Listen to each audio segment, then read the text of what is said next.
Morning students. आज से शुरू करने जा रहे हैं चैप्टर 2 10th क्लास के लिए, प्रकाश का अपवर्तन, रिफ्रैक्शन ऑफ लाइट।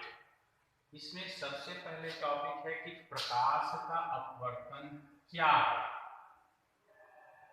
जब एक माध्यम यहाँ हम लेते हैं हवा और दूसरा माध्यम यहाँ है ग्लास, ये दूसरा माध्यम।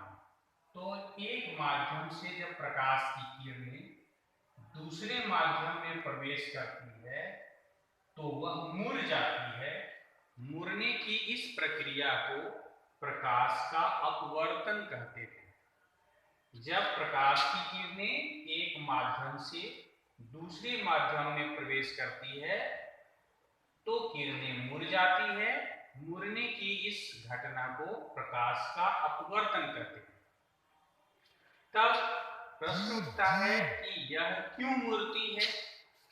तो जवाब है कि प्रत्येक माध्यम में प्रकाश की चाल अलग अलग है। अलग अलग माध्यमों में प्रकाश की चाल अलग अलग होने के कारण यह एक माध्यम से दूसरे माध्यम में जाती है तो मुड़ जाती है। जैसे यहाँ हवा में प्रकाश लगभग विरल के जैसा अर्थात निर्वात के जैसा 3 लाख किलोमीटर प्रति सेकंड की रफ्तार से चलती है लगभग, और जब वह कांच में प्रवेश करती है तो 1,80,000 से लगभग 2 लाख किलोमीटर प्रति सेकंड की रफ्तार से चलती है। तो प्रकाश की चाल भिन्न भिन्न माध्यमों में भिन्न भिन्न होने के कारण यह मुड़ जाती है। अब आता है कि भिन्न भिन्न माध्यमों में प्रकाश की चाल भिन्न भिन्न क्यों है। तो प्रकाश के सबसे छोटे कण को फोटोन कहते हैं, और माध्यम का कण जब फोटोन को एब्जॉर्ब करके अवशोषित करके उत्सर्जित करता है तो ऐसा करने में उसे कुछ समय लगता है। तो हवा में अवशोषित कर उत्सर्जित करने में अलग समय, कांच में अवशोषित करके उत्सर्जित करने में अलग समय, पानी में अवशोषित कर उत्सर्जित करने में अलग समय, जिसके कारण भिन्न भिन्न माध्यमों में प्रकाश की चाल भिन्न भिन्न होती है। तो ऐसा प्रक्रिया जिसमें प्रकाश के कणों को कोई माध्यम का कण अवशोषित कर उत्सर्जित करता है, ऐसा करने में जो समय लगता है उसको हम लोग कहते हैं प्रकाशिक घनत्व। अर्थात भिन्न भिन्न माध्यमों का ऑप्टिकल डेंसिटी अलग अलग, प्रकाशिक घनत्व अलग अलग होने के कारण भिन्न भिन्न माध्यमों में प्रकाश की चाल अलग अलग होती है।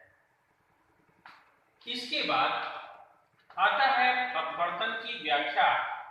तो कुछ इसके टॉपिक हैं, जैसे आपतित किरण है। तो जब एक माध्यम में किसी प्रकाशिक स्रोत से आने वाली प्रकाश की किरणें इस प्रकाश की किरणों को आपतित किरण कहते हैं।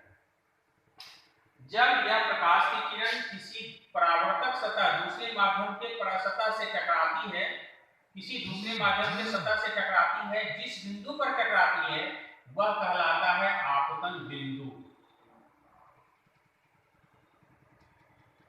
और आपतन बिंदु पर डाला गया लंब, सतह के आपतन बिंदु पर डाला गया लंब अभिलंब कहलाता है।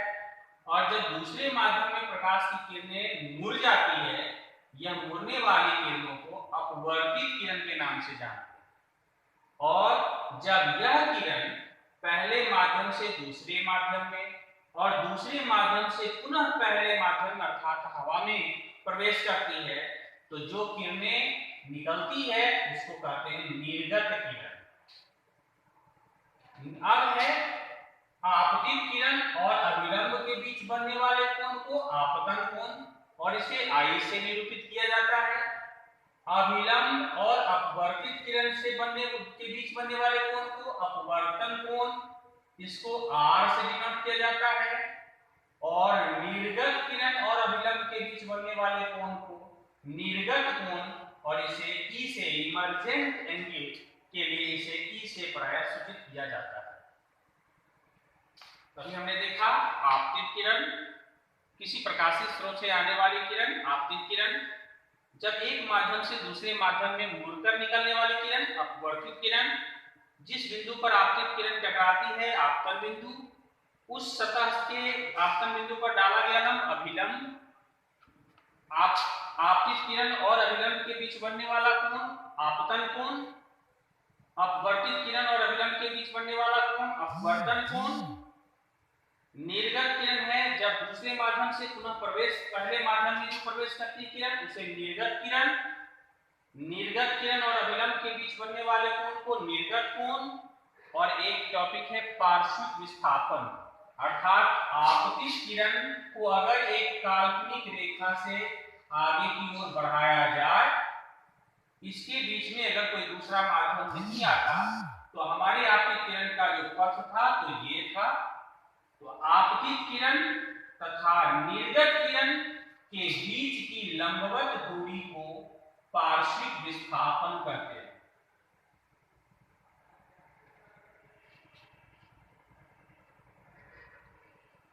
निर्गत किरण और आपतित किरण के बीच की लंबवत दूरी को पार्श्विक विस्थापन कहते हैं।